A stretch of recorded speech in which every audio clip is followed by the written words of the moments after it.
2017년 대한민국 또 한 번의 고난을 암시하는 징후들이 옥죄어 오고 있습니다. 바로 글로벌 초불확실성입니다. 먹구름이 몰려오고 있는 이때 다시 각오를 다져보자는 뜻에서 마음으로 애국가를 불러봤습니다. 대한민국은 외풍에 취약합니다. 1970년 1, 2차 석유파동, 1990년대 외환위기, 2000년대 글로벌 금융위기처럼 글로벌 경제가 급변할 때 한국은 고통을 겪었습니다. 더군다나 이번에는 초연결성의 환경 속에서 초불확실성입니다. 위험의 전파 속도가 상상을 초월합니다. 더 나쁜 것은 초불확실성의 중심에 한반도가 놓여 있습니다. 이 와중에 우리는 대통령 선거를 맞이하고 있습니다. 그러나 세계는 우리의 내부 변화를 가만히 지켜봐 주지만은 않을 것입니다. 이미 이달에 한두 번의 충돌 위기가 한반도를 지나갔고 아직도 위기는 끝나지 않았습니다. 이에 머니투데이는 시대적 과제에 언론으로서 사명을 다하기 위해 모든 역량을 총동원했습니다. 1000여 명에 달하는 과거 퀴 플랫폼 연사, 석학 및 CEO들에게 향후 3년 동안의 예측 시나리오를 물었습니다. 대응책도 얻기 위해 한국 전직 총리, 부총리, 장관님 등 55분께 고견을 들었습니다. 올해 키 플랫폼은 이를 모아 글로벌 시나리오 2020으로 선보이고자 합니다. 대한민국은 위기에 강했습니다. 시나리오에 기반한 훈련이 철저히 돼 있을 때 위기를 기회로 삼을 수 있을 것입니다. 위기 대응 DNA를 디지털 시대에 맞춰 재복원하자는 취지로 리마스터링 코리안 헤리티지를 2017 키 플랫폼의 캐치프레이즈로 제시합니다. 어렵게 마련한 글로벌 시나리오 및 대응 아이디어를 제시할 연사분들의 목소리에 귀 기울여 주시기를 바라겠습니다. 그럼 이제 키 플랫폼의 간판 앵커 마이클 트램씨를 모시겠습니다. 지금까지 머니투데이 박종면이었습니다.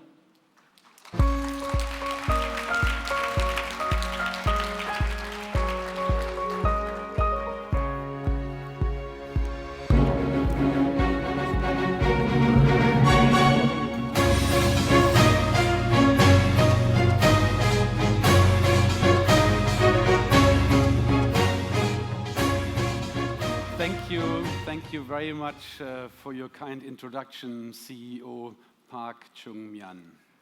Good morning. My name is Michael Tram.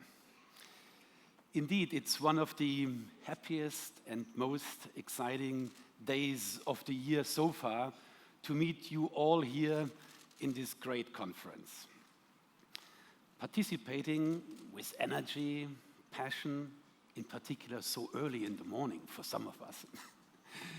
It feels it was just a few days ago when the first Key Platform Conference opened its doors in the year 2013.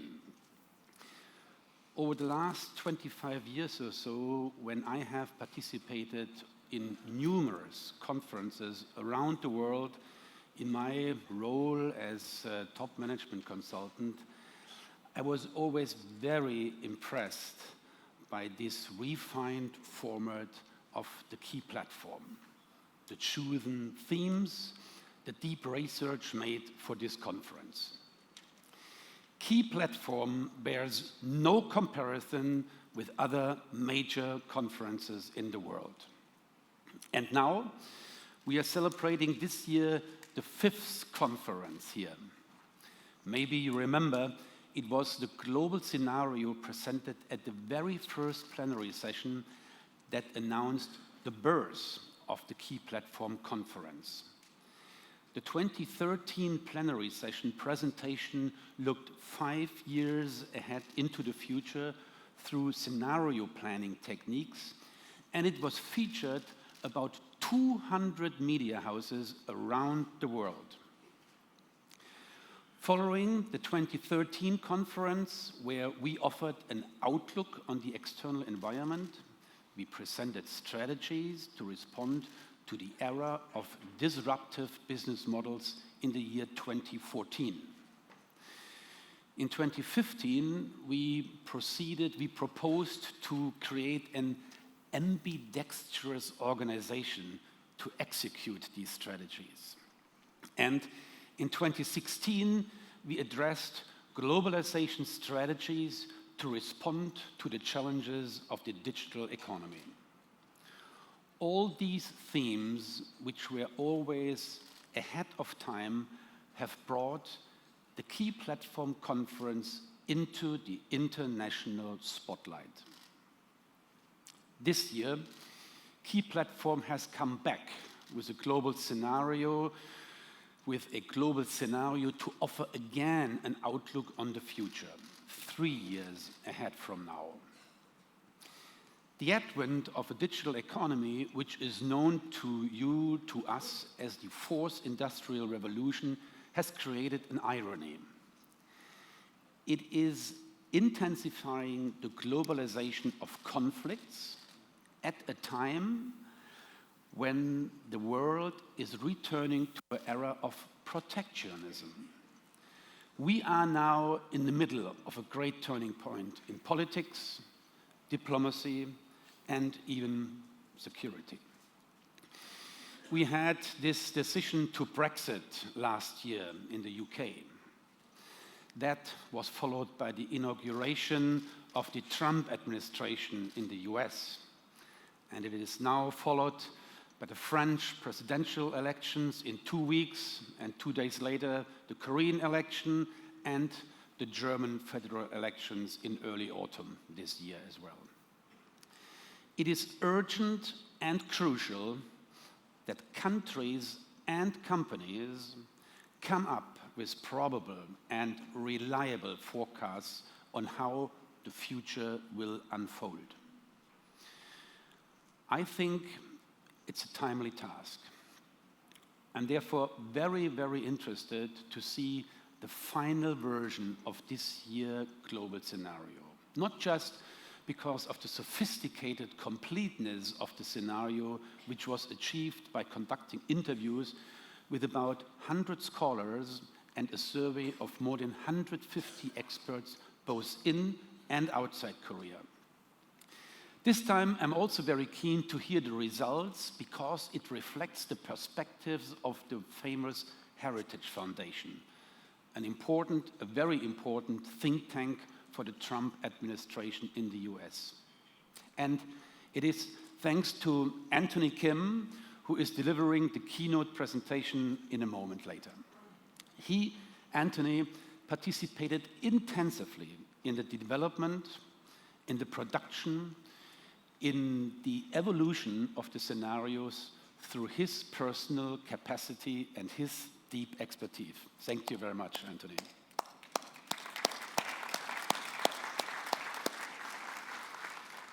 I'd like to take this opportunity to express my big gratitude to Anthony. And, of course, I also would like to thank the founder of Heritage Foundation, Edwin Ed Fulner, for empowering this year's Key Platform with his participation. Ed Fulner served as a lead advisor to President Donald Trump's transition team. So, Edwin, thanks a lot for your contribution as well. And now, ladies and gentlemen, let's take a moment to listen to Ed Fulner's congratulatory messages to us here.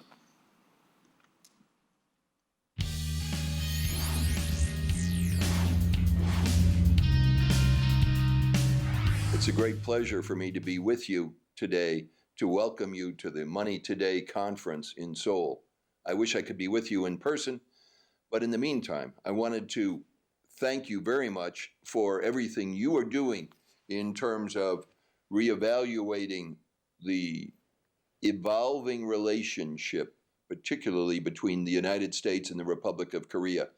I think with the new Trump administration here in Washington, with the presidential election upcoming on May 9th in Korea, that it's an opportunity to really remaster the relationship between the United States and the Republic of Korea.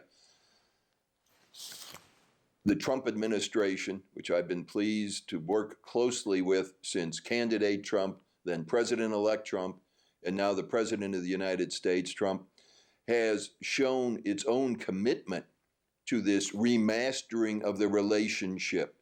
First, Secretary of Defense Mattis, on his very first international trip, made his very first stop in Korea, affirming the importance of the U.S.-Korea bilateral relationship.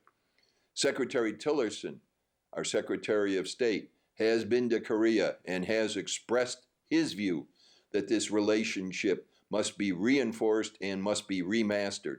And now, most recently, the Vice President of the United States, Mike Pence, on his first trip to Asia, in his very first stop on that first trip to Asia, went to Korea, again reaffirming the importance of this bilateral relationship. All of us in the United States know how important this relationship is, and we look forward to working with all of you in terms of how to improve and really remaster it in the months and years ahead. Thank you very much, Edwin. Great stuff. Really, we appreciate it. And now, ladies and gentlemen, as it is said, long-range planning does not deal with future decisions, but with the future of present decisions. So the better prepared you are for the future, the more brilliant results you present the decisions will bring. The key platform special coverage team, scientists from the Sejong Future Strategy Research Forum and researchers from the Heritage Foundation have put in a lot of efforts to complete the global scenario over the last 8 months. Now, let's take a look at the outcome.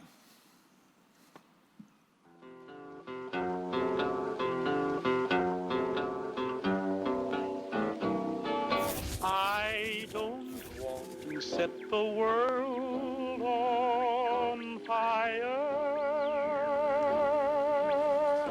I just want to start a flame in your heart. Heightened financial turmoil that we have experienced of late.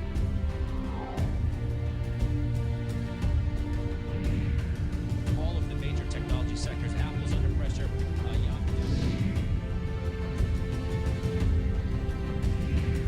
Default on the International Monetary Fund. The default has wide implications, but was more or less expected.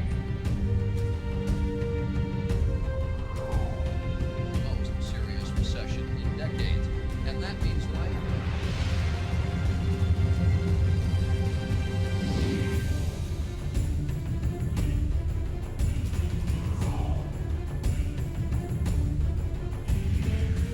To British families, to British jobs, and it is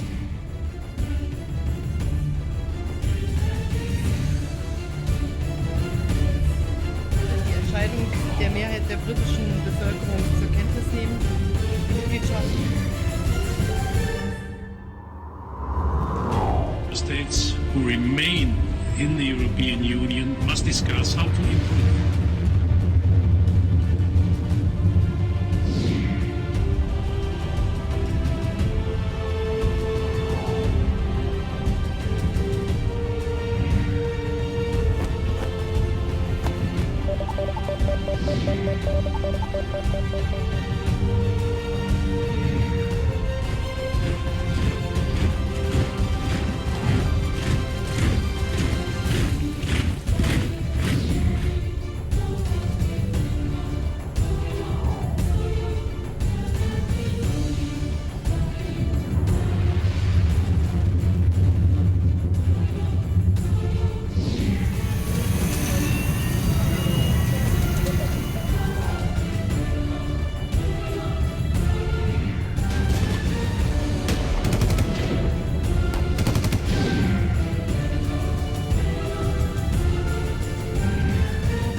any man, any people.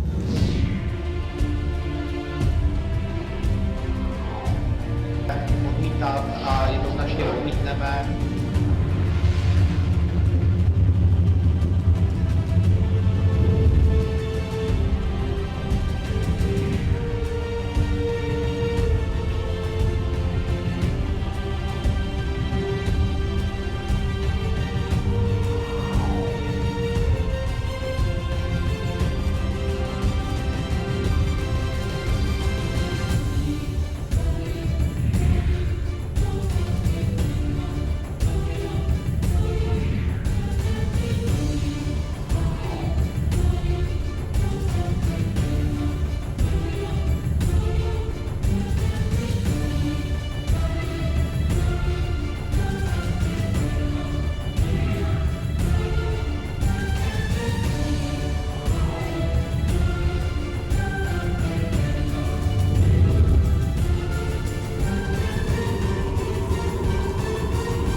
Thank you. Good morning, ladies and gentlemen. Thank you so much for joining us this morning. Mr. Park, Mr. Tram, thank you for your warm welcome message and very generous words. I'm Anthony Kim, who comes from the Heritage Foundation in Washington, D.C. As you know, the Heritage Foundation is the most prominent conservative think tank. In fact, we are very proud of what we are doing. But we are not a political organization.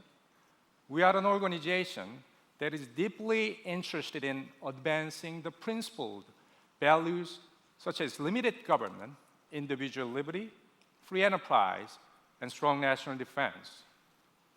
I'm very positive that these are policy values that many of you indeed cherish very much as well. I'm delighted and honored to take a small part of this year's Money Today key platform.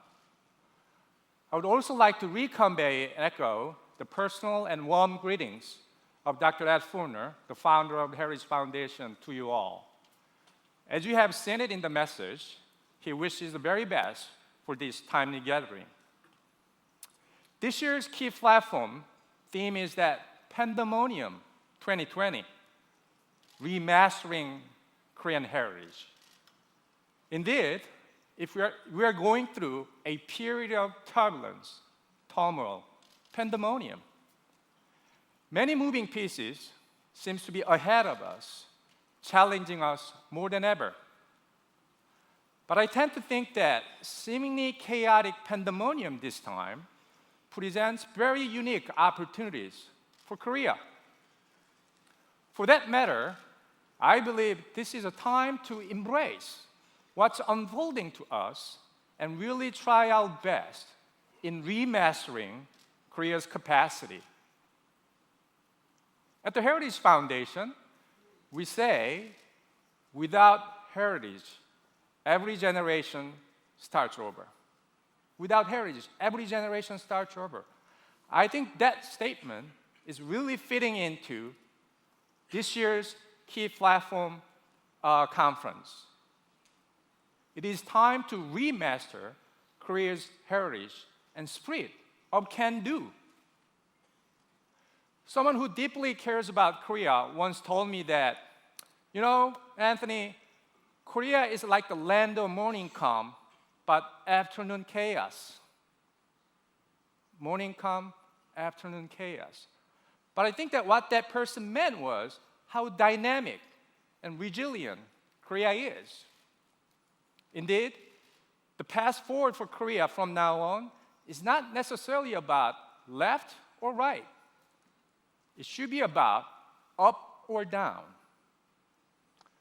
Ladies and gentlemen, now this is time to fasten your seatbelt, okay?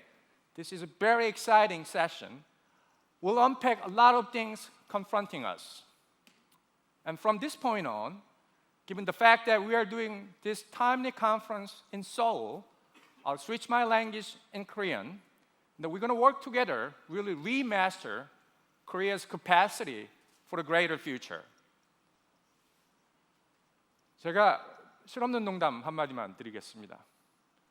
지난 한 해 동안 많은 분들, 한국에 계신 분들, 전 세계에 계신 많은 분들께 일어날 수도 없을 것 같고 일어나서도 안 되고 일어날 것 같지 않은 모든 일들이 현실로 펼쳐졌습니다. 우리가 많이 브렉시트를 얘기하시죠. 1년 전도 안 됐습니다. 그리고 트럼프 대통령, 한국에도 많은 일들이 있었죠. 그 많은 변화들은 더 이상 우리가 바꿀 수 없는 오늘의 현실이 되어버렸습니다. 글쎄요, 그래서 그런지 오늘 머니투데이의 이 컨퍼런스가 정말 적합한 타이밍에 일어나는 것 같습니다. 뭐니 해도 투데이가 제일 중요한 것 같습니다. 여러분 기억나십니까? 세계사 시간 때 배우신 중국 역대 왕조들 이름 말입니다. 글쎄요, 저는 그렇게 중국에 관심이 많았던 학생은 아니었습니다. 솔직히 말해서. 여기서 퀴즈를 하나 드리자면 이 수많은 중국의 국가들 가운데 영토 분쟁을 벌였던 국가가 몇 개인지 아시겠습니까? 혹시 아시는 분 있으시다면 한번 손을 한번 들어보시죠. 다들 오늘 아직 긴장이 안 풀리셨나 봅니다. 그 하나가 뭘까요? 당나라, 명나라, 청나라? 그 한 나라는 바로 현재 중국 중화인민공화국입니다. 역대 중국의 어떤 국가들보다도 확장 지역적인 국가가 바로 지금의 중화인민공화국입니다. 이런 중국이 바다를 향해서 뻗어가는데 한 가지 막히는 곳이 있습니다. 바로 남중국해 문제입니다. 글로벌 패권을 놓고 경쟁하는 미국과 중국 두 굉장히 몸집은 큰 두 대국이 만약 군사적으로 충돌한다면 그 지역은 남중국해가 될 가능성이 상당히 있다라고 예측이 되는군요. 글쎄 그 부정적인 효과는 아마 저희가 지금 가늠할 수가 없을 것 같습니다. 약 150명에 달하는 글로벌 리더들이 미래 글로벌 경제의 최대 변수로 뽑은 것이 바로 이런 기대할 수 없고 예측을 정확하게 할 수 없는 글로벌 리스크입니다. 지정학적 리스크라고들 하죠.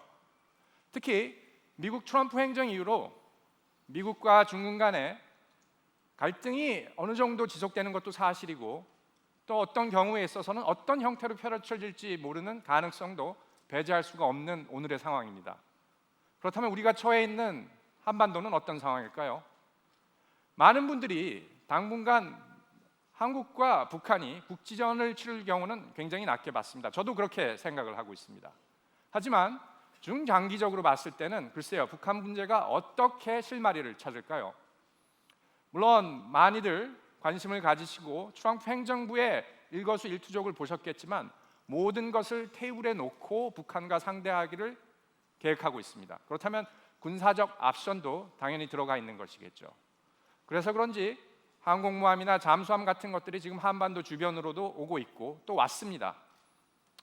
그런데 제 소견으로는 글쎄요, 한반도에서 정말 전쟁이 일어날 가능성이 얼마나 높을까요?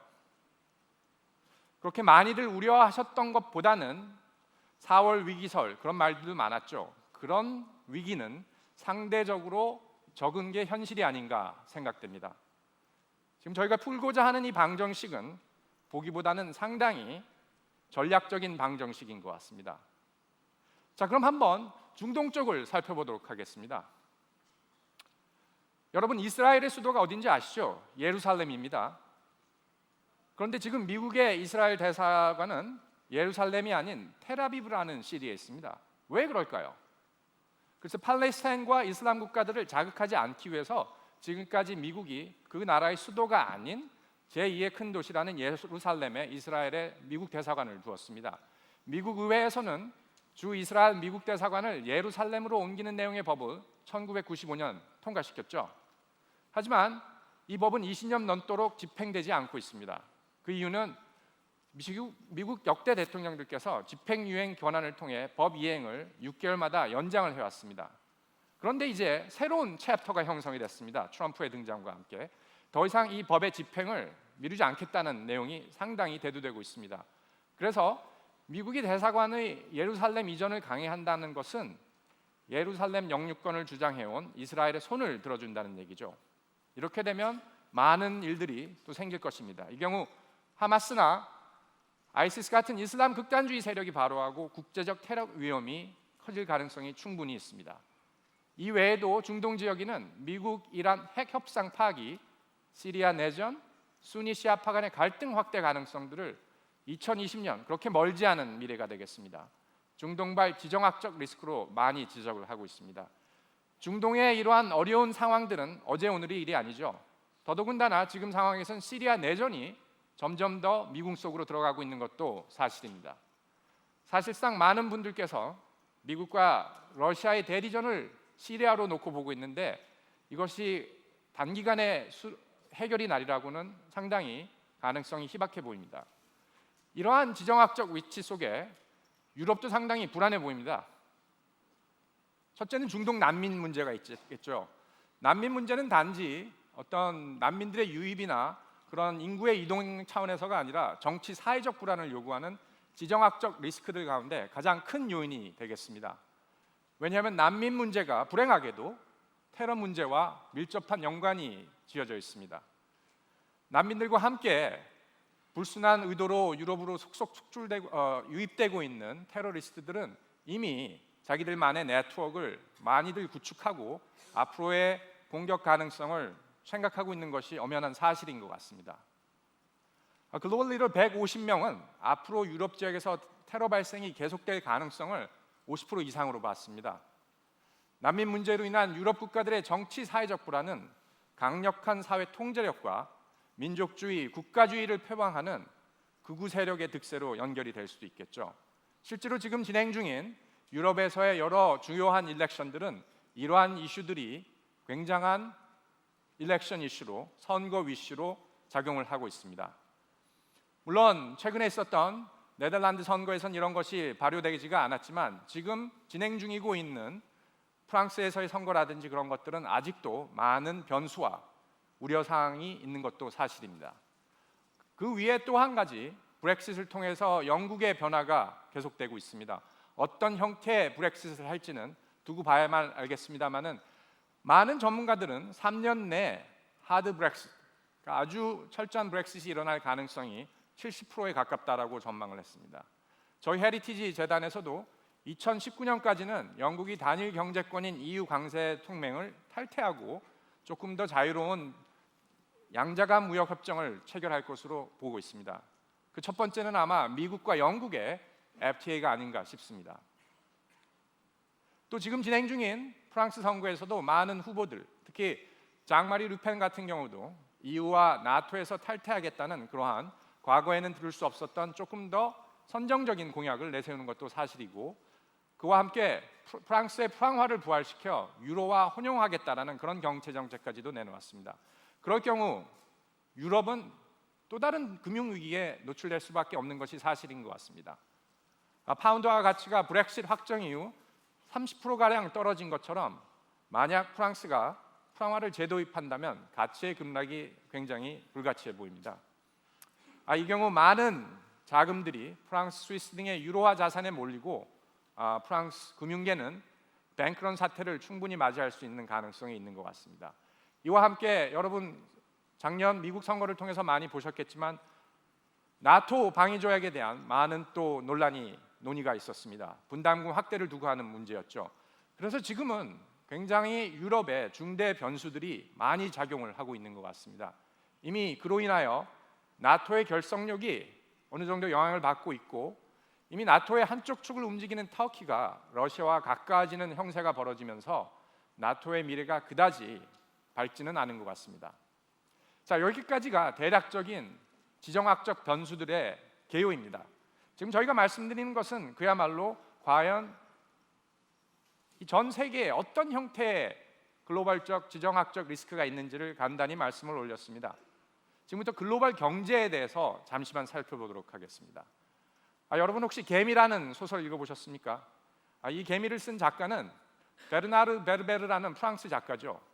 그분께서 황혼의 반란이라는 새로운 또 하나의 소설을 몇 년 전에 썼죠. 그 스토리 내용은 대단히 간단합니다. 고령화 문제를 핵심에 둔 소설이죠. 프랑스에서 어느 날 정부가 어르신들에 대한 의료비 지원을 전격 중단하라고 발표함으로 인해서 그 이유는 재정 적자에서 비롯된 이유였습니다. 그로 인한 정책 파장이 사회적으로 노인 혐오 여론이 대두가 되고 결국은 정부가 나서서 어르신들을 격리시킨다는 그런 어떻게 보면 좀 황당무계한 소설이 되겠습니다. 그런 어르신들이 숲속으로 도망가서 현대판의 레지스탕스가 돼서 노인 반란군은 젊은이들에게 의해 진압이 되고 또 그 과정에서 여러 가지 텐션이 일어나게 됩니다. 근데 마지막으로 붙잡힌 그 어르신, 그 레지스탕스 반란군이 젊은 그 군인에게 하는 얘기가 너도 언젠가는 늙은이가 될 것이다. 물론 자연의 이치죠. 어떻게 변화할 수 없는 자연의 이치라고 생각합니다. 하지만 이 소설이 주는 내용은 고령화가 세대 갈등을 초래한다는 설정을 단순하게만 치부할 수는 없다라는 생각의 기회를 주는 것 같습니다. 고령화를 앞둔 청년들의 경제적 부담은 경제적 관점에서 볼 때 계속 국가적 부담이 될 수밖에 없고 단기적으로는 큰 문제가 되지 않을 수도 있겠지만 세대 갈등 간의 문제가 중대한 위협 요인으로 떠오를 수가 있겠습니다. 상당히 어려운 이슈죠. 그래서 많은 글로벌 리더들께서 이 고령화 문제를 미래 경제를 좌우할 수 있는 핵심 변수 가운데 하나로 지목했습니다. 고령화가 된다는 것은 크게 두 가지 이유가 있겠죠. 수명 연장, 좋은 현상이죠. 하지만 둘째는 저출산입니다. 많은 분들이 아시겠지만 화면을 한번 보시죠. 국가별 출산율입니다만은 한국, 일본, 중국, 미국, 영국 다들 하강 곡선을 그리고 있습니다.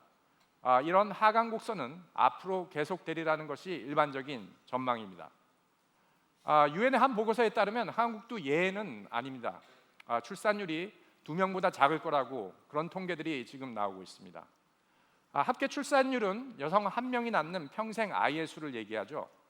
여성 1명이 아이를 2명만 미만으로 낳으면 당연히 인구가 줄어들 수밖에 없습니다. 이유는 간단합니다. 저 같은 남자는 아이를 낳을 수가 없으니까요. 외국은 어떨까요?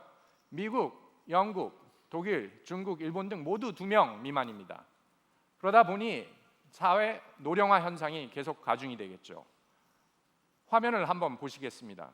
65세 이상의 고령자 비중입니다. 이 추세는 참고적으로 계속 지속이 될 것 같군요. 저출산, 고령화에 따른 가장 큰 문제는 앞에서도 잠깐 나누었듯이 생산 가능한 인구가 줄어든다는 그런 경제적 측면이 있습니다. 한국도 마찬가지죠. 생산 가능 인구는 올해를 정점으로 하향 곡선이 이루어지리라고 많이들 예측을 하고 계신 것 같습니다. 일본의 잃어버린 20년과 남유럽 경제 위기의 원인 가운데 하나도 생산 가능 인구의 감소를 많은 분들이 꼽았습니다. 지금부터 주요 국가별로 경제 전망을 한번 살펴보도록 하죠. 먼저 유럽부터 살펴보고 간단하게 일본, 중국, 미국 순으로 말씀을 드리겠습니다.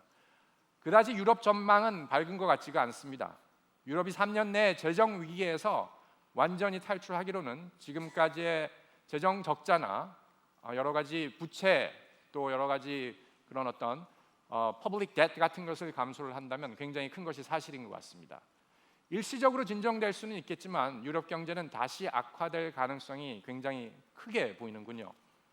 가장 큰 위협 요소인 하나는 불안을 초래하는 요소 중에 하나는 영국의 브렉시트입니다. 물론 이 브렉시트이 어떤 향방으로 갈지는 조금 더 지켜봐야 알겠습니다. 많은 글로벌 리더들은 영국이 물가 상승과 가계 소비 위축 등의 어려움을 앞으로 브렉시트 과정을 통해서 겪지 않을까라고 내다봤습니다. 유럽 경제의 버팀목인 독일도 예의가 아닌 것 같습니다.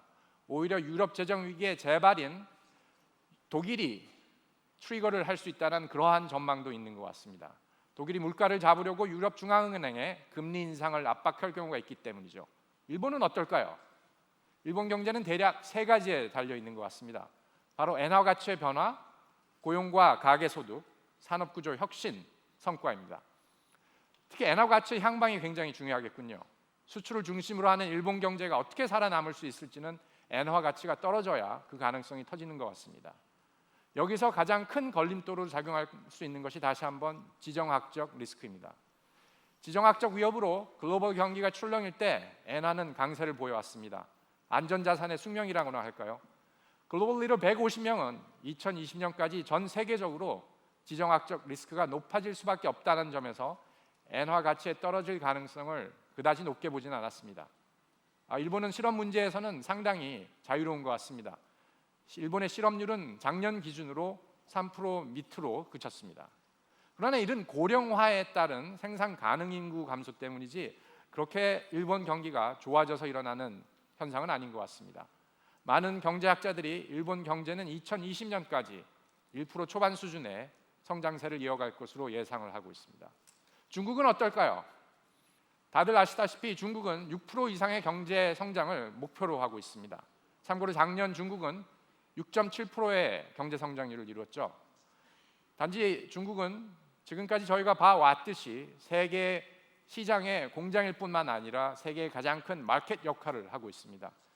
이 경제적인 목표를 중국이 과연 어떻게 계속 달성해 갈지는 아마 지켜봐야 될 문제가 같습니다. 그렇다면 어떻게 중국이 6% 이상이라는 성장 목표를 달성할 수 있을까요? 지금 대략적인 낙관적인 목표는 중국 정부의 안정 속의 발전입니다. 물론 안정적 성장이라고도 많이 말을 하시죠. 위험을 관리하겠다라는 뜻입니다. 그것을 중국의 향후 3년간 경제 정책의 기조로서 보고 중국 정부의 이런 정책이 제대로 성장할 수 있도록 발효될 수 있도록 신경을 쓰겠다라는 얘기입니다. 많은 전문가들께서 중국 금융에 부실 문제가 있다라는 것을 많이 논의하시죠. 실제로 수치를 본다면 글쎄요, 그렇게까지 아직은 심각하지는 않은 것 같습니다. 하지만 그 얘기는 중국의 위기가 올 확률이 적다라는 내용은 전혀 아니죠. 하지만 전반적인 데이터 통계로서는 중국 은행들의 자산 건전성이 지금까지 일반인들에게 공개된, 많은 경제학자들에게 공개된 데이터에 따르면 그렇게 크지는 않은 것 같습니다. 또 위안화 환율도 앞으로 3년 동안은 대체적인 안정적 흐름을 보일 것으로 예상이 되는군요. 반대로 중국 경제를 위험하게 보는 시각도 상당히 있습니다.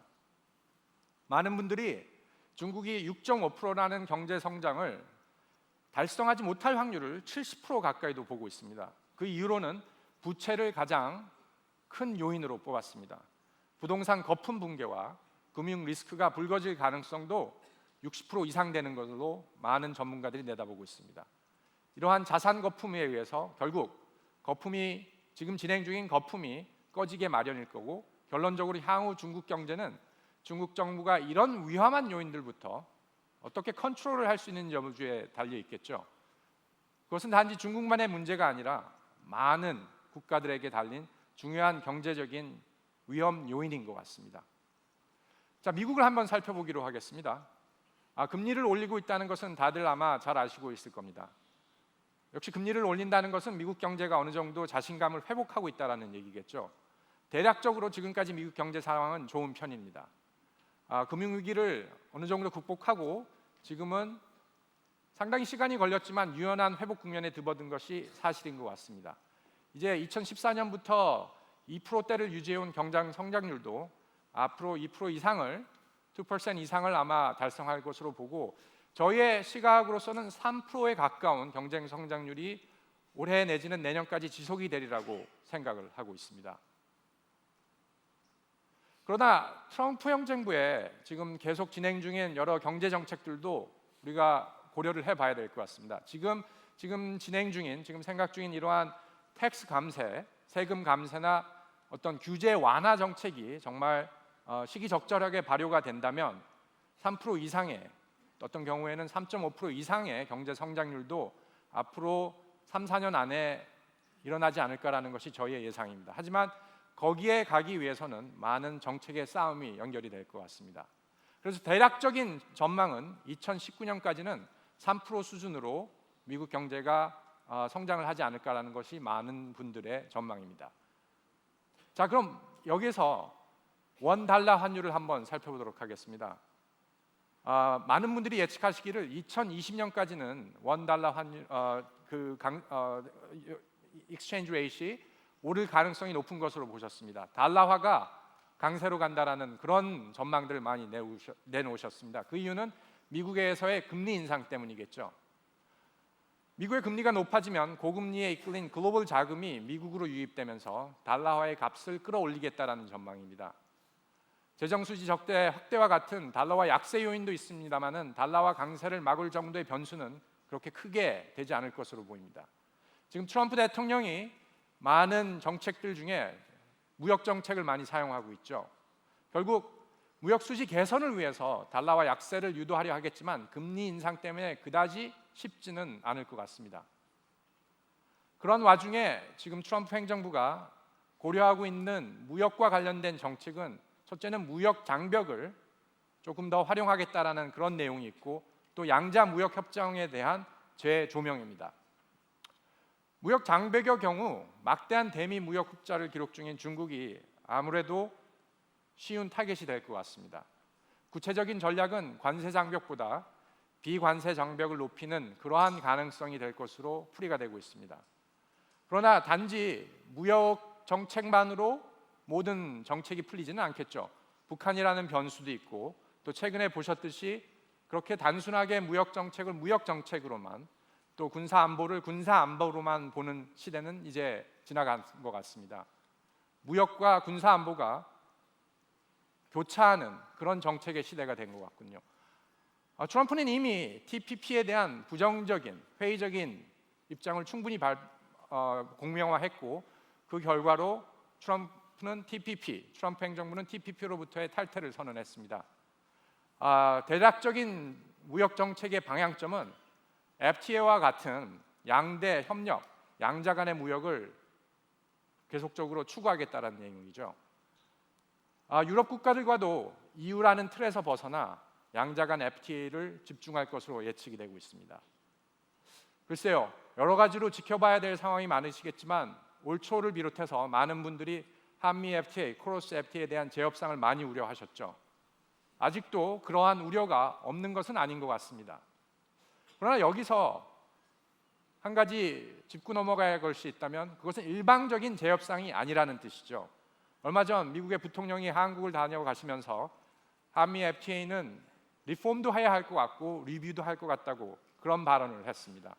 그런 맥락에서 본다면 한미 FTA를 어떻게 제대로 만들다라는 의미 안에 그것을 재협상하고 없었던 것으로 하자는 것이 아니라 아마 현실 경제 체제에 맞게 지금 현재의 경제 환경에 맞게 리뷰를 하고 업그레이드를 하자는 그런 의미도 함축이 되어 있는 것 같습니다. 지금 많은 부분들에 있어서 변화가 있고 또 진행 중이기 때문에 뭐라고 지금 정확하게 논의를 한다라는 것은 조금 프리멀추어할 수도 있겠습니다만은 한미 FTA를 바라보는 입장도 능동적인 자세가 필요하지 않은가 그런 생각이 듭니다. 이것은 재협상을 당한다라기보다는 한국과 미국이 함께 머리를 맞대고 함께 리뷰를 하고 함께 FTA를 함께 업그레이드할 수 있는 그런 시점이 아닌가 생각이 됩니다. 지금까지 지정학적 리스크와 대략적인 경제 전망을 함께 살펴봤습니다. 한국은 대한민국이죠. 대한민국. 불가능을 많은 가능성으로 만든 나라인 것 같습니다. 글쎄요, 앞으로는 단순하게 뜨거운 마음만으로 정책을 펴는 시기는 지나지 않았나 봅니다. 그렇다고 또 너무 냉철한 지성으로만 정책을 유지한다는 것도 상당히 힘든 것 같습니다. 2017년 아무도 이런 2017년을 예상하진 못했죠. 앞으로 중요한 것은 어떻게 대한민국이라는 불가능을 많은 현실로 만든 국가가 또 한 번 재도약을 할 수 있는지 그러한 리마스터링의 중요한 한 해가 될 것 같습니다. 대단히 감사합니다.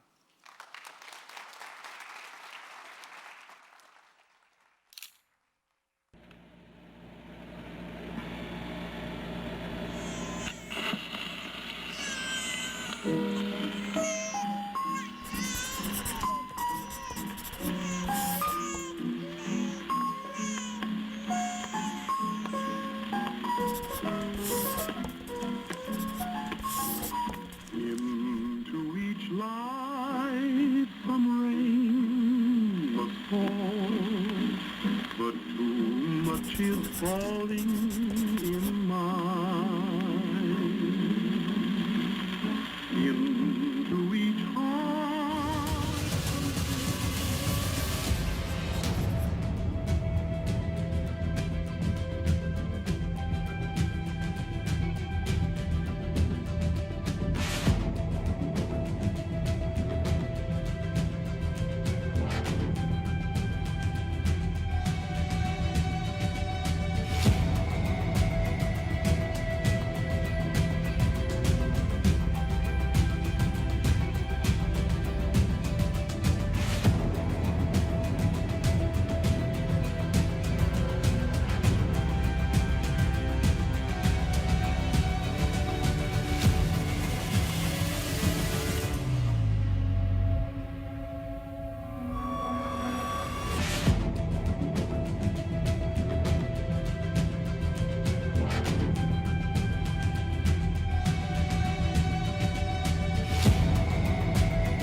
과학기술정책연구원의 홍성주입니다.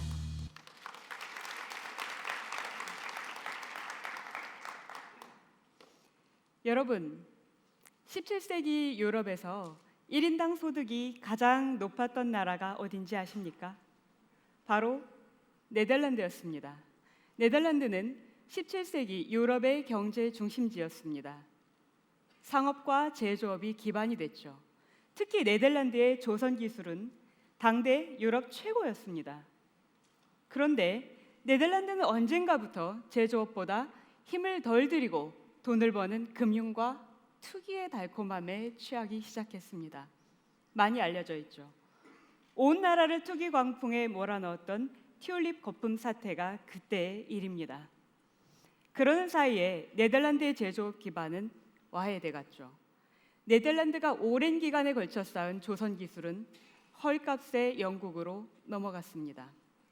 18세기 들어 영국은 산업혁명을 거치면서 세계 최고의 제조업 강국으로 우뚝 섰습니다. 그야말로 해가 지지 않는 대영 제국의 시대가 됐죠. 당시 네덜란드는 영국에 경제 헤게모니를 넘겨줘야 했습니다. 그런데 말입니다.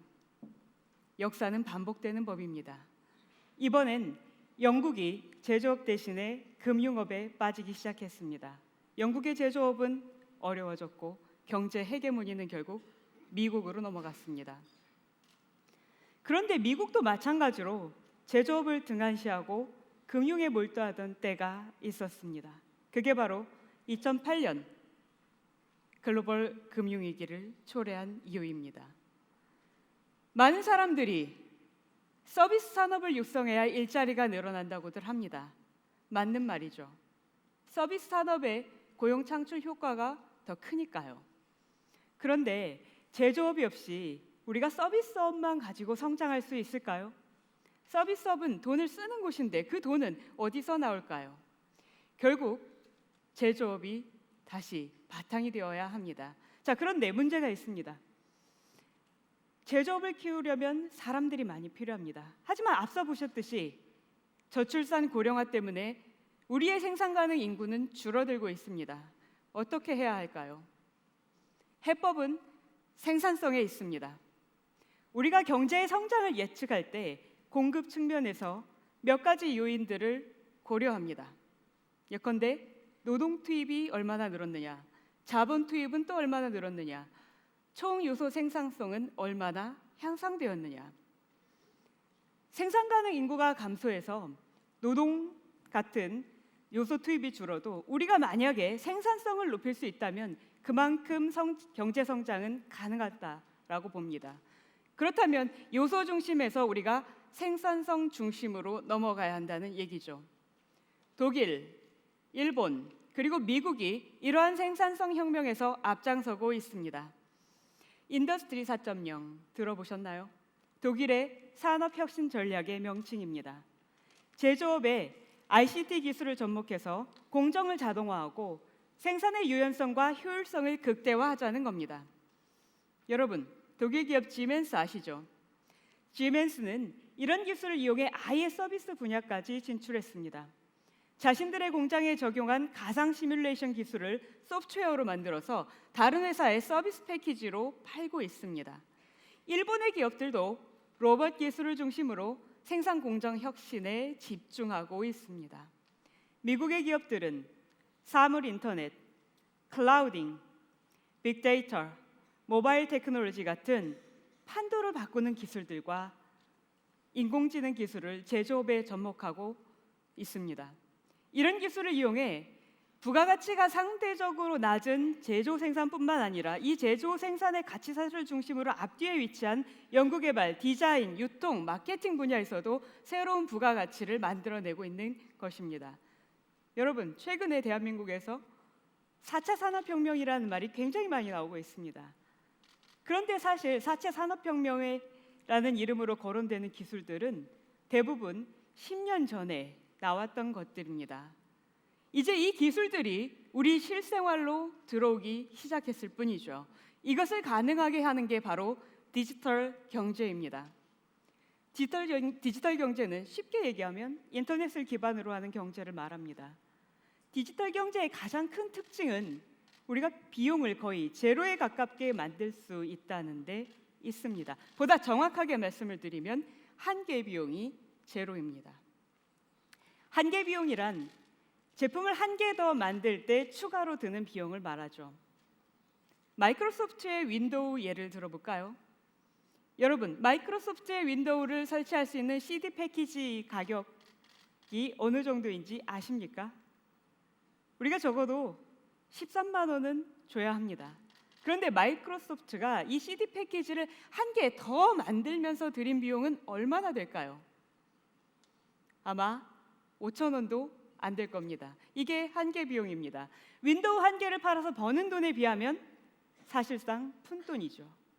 이것마저도 생산량이 늘어나면 더 줄어들 겁니다. 0에 점점 수렴하는 거죠.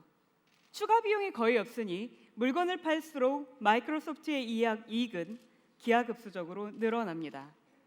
수학 체증의 법칙의 지배를 받는 거죠. 이것이 디지털 경제의 전형적인 모습입니다. 디지털 경제는 생산 비용뿐만 아니라 거래 비용도 제로에 가깝게 만들 수가 있습니다. 대표적인 예가 에어비앤비와 같은 공유 경제 모델입니다. 여행 가기 전에 인터넷으로 민박할 집을 검색해서 선택하면 끝이죠. 물류비 같은 거래 비용이 없습니다. 우리나라에서 유사 콜택시로 논란이 된 우버도 마찬가지입니다. 에어비앤비나 우버는 재고 비용도 없고 관리 비용도 지극히 낮습니다. 소비자가 주문하면 그때 공급자가 나타나서 서비스를 제공하는 언디맨드 방식이니까요. 그렇다 보니 높은 수준의 커스터마이징, 즉 개인 최적화가 가능합니다. 소비자 개인이 원하는 형태에 꼭 맞는 맞춤형 서비스가 이루어질 수 있는 거죠. 핀테크도 소비자의 비용을 최소화하고 편익을 극대화할 수 있는 디지털 경제형 비즈니스 모델 중에 하나입니다. 송금, 대출, 투자에 ICT 기술을 적용하는 거죠. 수수료 같은 금전적 비용뿐만 아니라 탐색 비용, 우리가 물리적 이동에 따른 비용까지 절감시켜줍니다. 피어투피어 대출이나 크라우드 펀딩이 대표적이죠. 특히 P2P 대출은 빅데이터 기술이 있어야 가능합니다. 빅데이터를 통해 돈을 빌릴 사람의 신용도를 분석하는 거죠. 앞으로는 데이터를 활용해 개인의 신용도를 분석하는 분야가 점점 더 유망해질 겁니다. 디지털 경제의 장점은 단지 비용을 줄일 수 있다는 데만 있는 것이 아닙니다. 디지털 경제에서는 데이터를 활용해서 새로운 수요를 창출해내는 것도 가능합니다. 소비자들이 어떤 소비 행태를 보이는지 파악해 거기에 꼭 맞는 제품이나 서비스를 만들어낼 수가 있는 거죠. 중요한 건 데이터의 확보입니다. 앞으로는 사물 인터넷, IoT가 데이터의 보고가 될 것입니다. 여러분, 2019년까지 전 세계 약 70%의 소비자들이 가정에 사물 인터넷 디바이스를 보유하게 될 것이라고 합니다. 스마트폰이나 TV, 냉장고까지 여기에 포함될 겁니다. 그에 따라서 우리가 입고, 타고, 만지고, 심지어 먹는 것에 대한 모든 정보가 데이터로 저장되고 활용될 겁니다. 예를 하나 들어봅시다. 여러분의 가족이 만약 매일 오렌지 주스를 먹는데 어느 날 오렌지 주스가 다 떨어졌다고 가정합시다. 빈 오렌지 주스통은 냉장고로 다시 들어가는 대신에 재활용 쓰레기통으로 들어가겠죠. 이때 스마트 냉장고는 1시간이 지나도 주스통이 들어오지 않네? 라고 하면서 화면에 오렌지 주스가 떨어졌다라고 표시합니다.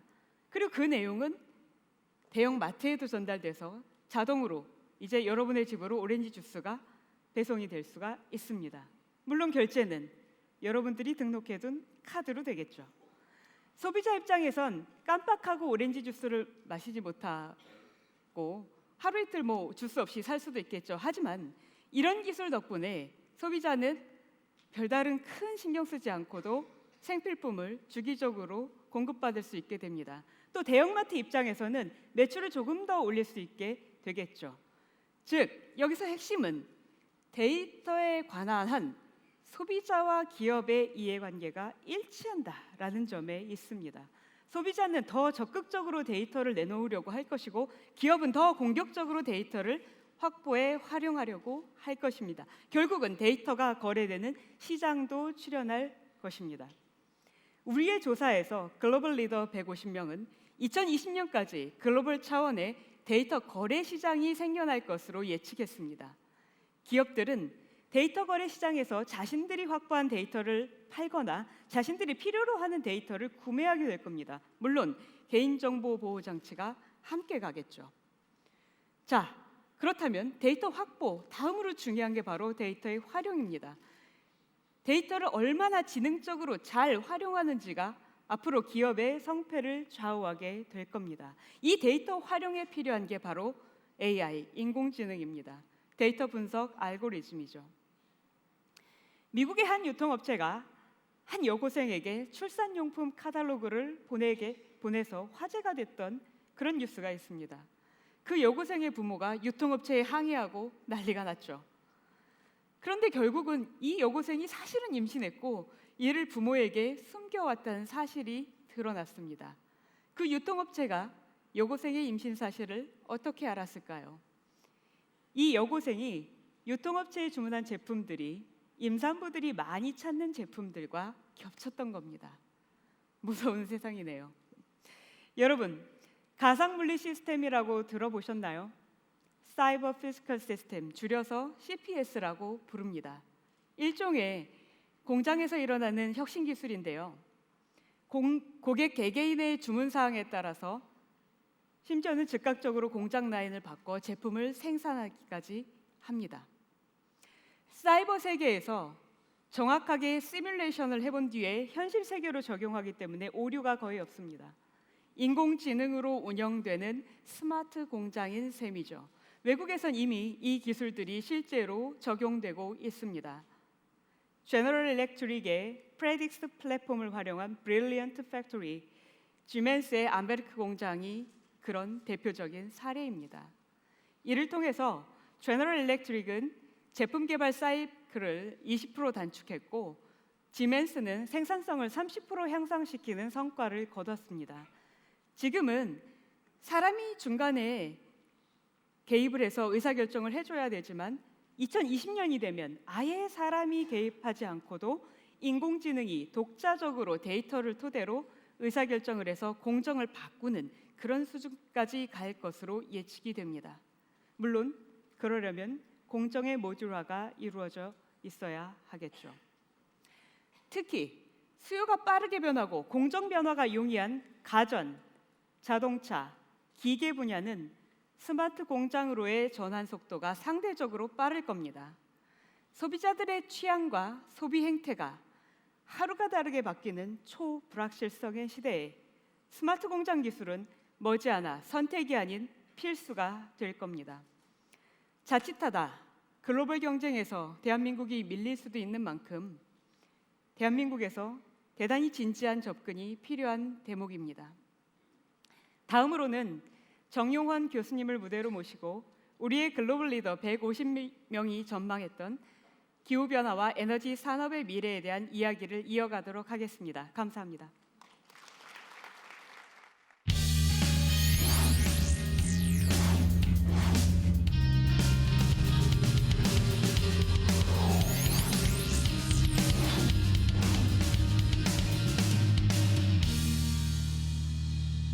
안녕하십니까. 정용이라고 합니다.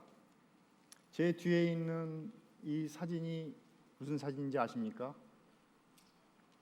왼쪽 사진은 우리가 경험했던 아랍의 봄, 그 다음에 오른쪽 사진은 수단 다프루 내전입니다. 다프루 내전은 종족 간 분쟁으로 30만 명이 사망하고 250만 명의 난민이 발생한 아주 끔찍한 사건이었습니다. 그런데 이 두 가지 사건의 공통점이 있습니다. 무슨 공통점이 있을까요? 혹시 아시는 분 계시나요? 바로 기후변화 때문에 발생했다는 겁니다. 우선 수단의 경우 지구온난화 때문에 강수량이 20년간 거의 절반 가까이 줄었습니다. 가뭄으로 방목할 땅을 잃은 아랍계 유목민들은 아프리카계 농민들의 농지를 침범하기 시작했습니다. 그러면서 인종 간 충돌로 비화된 게 다프루 내전입니다. 아랍의 봄은 또한 러시아의 가뭄이 복제가 되기도 했습니다. 2010년 러시아에 심각한 가뭄이 들면서 밀 수확량이 줄어들자 러시아 정부가 밀 수출을 중단했습니다. 그러자 전 세계 곡물 가격이 폭등했죠. 그러면서 밀가루를 주식으로 삼는 중동과 아프리카에서 배고픈 국민들이 들고 일어났고 결국은 정권 붕괴로까지 이어졌습니다. 지금도 이어지고 있는 시리아 내전 역시 원인 측면에서는 마찬가지입니다. 가뭄 때문에 농촌을 떠난 농민들이 도시로 몰려와서 반정부 세력에 합류하면서 사태가 훨씬 더 커졌습니다. 기후변화는 우리가 보통 보는 가뭄뿐만 아니라 태풍, 신종 질병, 해양 생태계 파괴까지도 가지고 옵니다. 가뭄 때문에 물과 식량이 부족해지면 폭등이 발생하면서 지정학적 불안 요인들이 고조될 수 있습니다. 대규모 난민이 발생하면서 난민 문제가 더 심각해질 수도 있죠.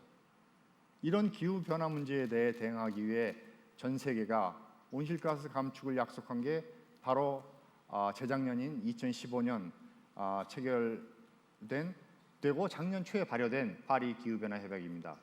비록 협약 자체의 강제성은 없지만 전 세계 모든 나라가 당사국으로 참여했다는 점에서 그 의미가 적지 않습니다. 이 파리 협약은 에너지와 밀접한 관계가 있기 때문에 에너지 시장에 크게 두 가지의 변화를 몰고 올 것으로 보입니다. 첫째는 천연가스의 부상이고 둘째는 신재생에너지의 확대입니다. 먼저 천연가스 얘기를 해보겠습니다. 인류 역사에서 주력 에너지원은 처음에는 나무에서, 그 다음은 석탄으로, 그 다음엔 석유로 이렇게 바뀌어 왔습니다.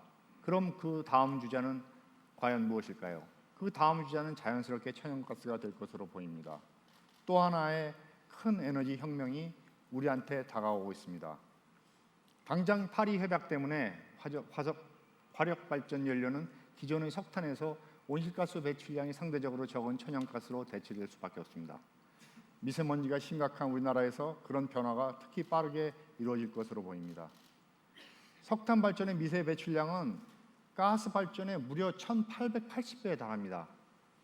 만약 국민들이 이 사실을 알게 된다면 지금 발전소에서 지금같이 발전소에 석탄을 계속 뗄 수 있을까요? 아마 저는 아니라고 생각합니다. 앞으로는 우리나라도 가스가 화력 발전의 주력 연료가 되지 않을까 보고 있습니다. 천연가스는 발전뿐만 아니라 다른 분야에서도 매우 활용도가 높은 그러한 연료입니다. 과거엔 석유를 원료로만 만들었던 화학 제품을 이제는 미국을 중심으로 한 나라에서는 천연가스로도 만들기 시작했습니다. 그래서 석유화학을 대체할 수 있는 가스화학이라는 말이 등장했습니다. 천연가스 사업의 선구자이자 미국 셰일가스의 큰 사업가인 로버트 해프너는 앞으로 석유 수요는 줄고 천연가스 수요는 늘어날 것이며 이런 현상을 그랜 에너지 트랜지션, 즉 거대한 에너지 전환이라고 불렀습니다. 마치 미국이 주도한 셰일 혁명 덕분에 세계적으로 천연가스의 공급은 늘어날 것으로 기대됩니다. 적어도 2020년까지는 천연가스의 공급이 수요를 크게 초과할 것으로 보입니다. 천연가스가 석유를 대체하기 시작함에 따라 석유 가격은 앞으로 안정세를 보일 가능성이 매우 높습니다. 또한 셰일 혁명도 셰일 석유의 공급의 탄력성을 높여 유가 급등을 막는 요인으로 작용할 전망입니다. 글로벌 리더 150명은 2020년까지 국제 유가가 박스권에서 머물 가능성을 74%로 매우 높게 봤습니다. 지정학적 리스크 등으로 국제 유가가 단기간에는 뛸 수는 있지만 이는 일시적인 현상에 그칠 거라는 전망이 지배적입니다. 글로벌 리더 150명은 심지어 국제 석유 카르텔, 즉 오펙이 붕괴될 가능성까지 제기했습니다. 전문가들은 국제 유가가 당분간 WTI 기준으로 배럴당 70불 이상으로는 오르지 않을 것으로 내다보고 있습니다. 2014년처럼 국제 유가가 100달러를 넘어서는 이러한 사태는 오지 않을 것으로 전망을 하고 있습니다. 앞으로는 여러분이 지난 2000년대 중반에 경험했던 2,000원의 리터당 2,000원의 휘발유값을 걱정해야 되는 그러한 일은 당분간은 적어도 없을 것으로 봅니다. 그럼 우리의 주력 산업인 석유 관련 산업은 어떨까요? 정유 산업은 앞으로 전 세계적인 공급 과잉으로 좀 상당한 어려움을 겪을 것이 우려됩니다. 중국과 인도, 중동 등지에서 증설된 대규모 설비가 가동을 앞두고 있습니다. 그러나 자매 산업인 석유 화학 산업은 상황이 비교적 낮습니다. 중국 등 개발도상국의 석유화학 제품 수요가 매우 빠르게 늘어나고 있고, 그 다음에 그 생활의 상상으로 앞으로도 제품의 수요 신장이 전망되고 있기 때문입니다. 그렇지만 우리의 주력 상품인 석유화학의 주력 상품 에틸렌의 경우는 공급 과잉을 피하기 어려울 전망입니다. 이러한 그 수익성이 낮은 범용 제품 대신 고부가가치 제품 중심으로 사업 구조를 재편할 필요가 있습니다. 다음으로 신재생 에너지를 살펴보죠. 수력을 포함한 신재생 에너지는 2015년 전 세계 1차 에너지의 약 10%를 점유했습니다. 신재생 에너지의 비중은 앞으로도 빠른 속도로 더욱 높아질 것으로 확실시됩니다. 신재생 에너지의 이용 범위도 앞으로는 발전뿐만 아니라 냉난방 그리고 수송 분야로까지 확대될 것입니다. 에너지 기술의 발전이 신재생 에너지의 확산을 이끌 것으로 보입니다. 풍력과 태양광은 비록 발전량이 일정하지 않다는 게 단점이었지만 에너지 저장 장치와 지능형 전력망, 즉 스마트 그리드 기술이 이런 단점을 크게 보완해 주기 시작했습니다. 물론 풍력과 태양광의 입지 제약 문제는 여전히 극복해야 할 과제로 남아 있습니다. 풍력과 태양광도 좋은 입지가 있어야만 경제성을 확보할 수 있기 때문입니다. 자, 그럼 우리가 사회적으로 많은 그 갈등을 겪고 있는 원자력 문제는 어떻게 될까요? 원자력 발전의 미래는 그다지 밝아 보이지는 않습니다. 일본 후쿠시마 원전 사고 이후 많은 선진국들이 안전 문제를 이유로 원전 건설을 중단하거나 폐기한 상태입니다. 특히 노후한 원전의 폐로 문제도 원전 건설에 크게 부담이 되고 있습니다. 원전 폐로에는 막대한 비용이 소요되는데 아직 원전 폐로 경험을 가진 국가나 기관이 많지 않다 보니 폐로 비용을 산정하는 것조차도 쉽지 않은 실정입니다. 에너지 시장의 가장 큰 변수는 그러나 에너지 섹터에 있는 것이 아니라 도널드 트럼프 미국 대통령이라고 많은 사람들이 말하고 있습니다. 트럼프 대통령은 미국이 수출하는 석유와 가스의 가격을 높게 유지하기 위해 국제 원유 가격을 끌어올리려 할 가능성이 매우 높습니다. 이를 위해 예를 들면 미국이 관리 중인 홍해에서 동북아에 이르는 그 해상로에 대한 관리 비용 분담 문제를 제기할 수도 있습니다. 이 경우 우리가 주로 수입하는 중동산 원유 가격이 운송비 문제 때문에 높아질 염려가 있습니다. 또한 파리 협약에 반대하는 트럼프 대통령이 파리 협약을 탈퇴를 선언할 가능성도 배제할 수 없습니다. 미국의 온실가스 배출량은 중국에 이어 세계 제2위입니다.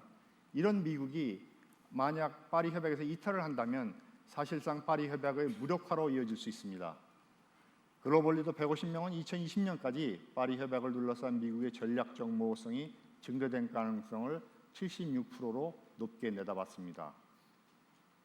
자, 그럼 앞으로 에너지 산업에선 어떤 기술들이 융합되고 어떤 비즈니스 모델들이 출현할까요? 에너지 산업에서도 이전에 홍성주 박사님 말씀하신 대로 디지털 경제 기술이 빠르게 접목될 것으로 보입니다. 특히 스마트 그리드가 그 중심에 서 있을 전망입니다. 스마트 그리드는 기존 전력망에 ICT를 접목해 전력 공급자와 소비자를 실시간으로 연결하고 에너지 효율을 극대화하는 지능형 전력망입니다. 이 스마트 그리드에 디지털 경제의 핵심 기술인 인공지능과 IoT, 클라우딩, 빅데이터, 모바일 기술이 활발하게 적용될 것으로 보입니다. 우선 IoT, 즉 사물 인터넷이 가전 제품별 전력 상황량 등의 빅데이터를 제공해 줄 것입니다. 이 빅데이터는 인공지능에 의해 분석되겠죠. 그 결과는 에너지 수요 전망의 정확도를 높이는 데 사용될 것입니다. 이는 국가적 차원의 효율적 에너지 관리를 보다 용이하게 해줍니다. 개인들은 스마트폰을 사용해서 가정의 전력 사용량을 실시간으로 확인할 수 있게 됩니다. 이와 관련해 개인들의 전력 소비 절감을 도와주는 서비스가 새로운 비즈니스 모델로 출현할 가능성도 있고 일부 선진국에서는 지금 이러한 비즈니스들이 시행되고 있습니다. 여기까지 기후변화와 에너지에 대한 제 발표를 마치도록 하겠습니다. 감사합니다.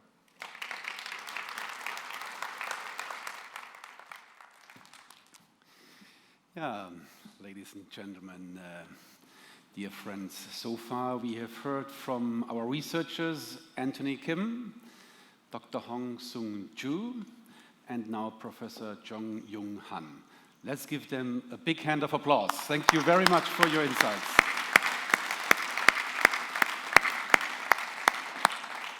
Thank you again.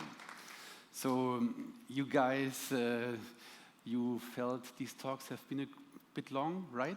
Yes? No, but it is really impressive to see you from up here, one of you all so much listening and keenly for so long. Evidently, this must be a testimonial on how interesting these talks indeed were. So again, thank you. In short, it is this super connectivity that didn't miss a single country in the world, and the speed at which this can cause a crisis to spread.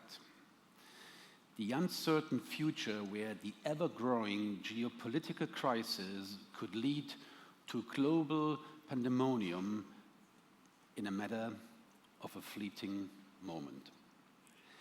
All these efforts to fight against these through achieving a digital economy that can effect a highly efficient sustainability shall be the core of Global Scenario 2020.